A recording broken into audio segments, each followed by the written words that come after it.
Et vous pourrez voir l'intégralité de ce reportage dans Métropolis samedi soir à 23h30 sur Arte, bien sûr.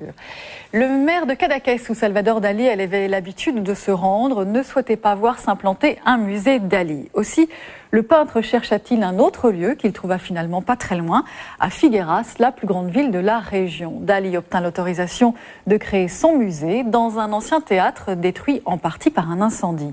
Aujourd'hui, cet endroit fait figure de temple du surréalisme, même si Dali fut écarté de ce mouvement par la suite. C'est un reportage de Barbara Schwarzwälder. Nous ouvrons ce soir une série sur la Slovénie, ex-république soviétique, membre depuis peu de l'Union européenne. Cet État a bénéficié d'un régime particulier du temps du communisme, à savoir par exemple pour ses artistes une liberté de mouvement et de nombreux échanges avec leurs alter-ego à l'Ouest. Il règne en Slovénie un esprit subversif qui a conduit d'ailleurs à imposer son indépendance à l'ex-Yougoslavie en 1991. Ce sens de la contestation, le dessinateur Thomas Lavric l'incarne à lui tout seul. Rencontre.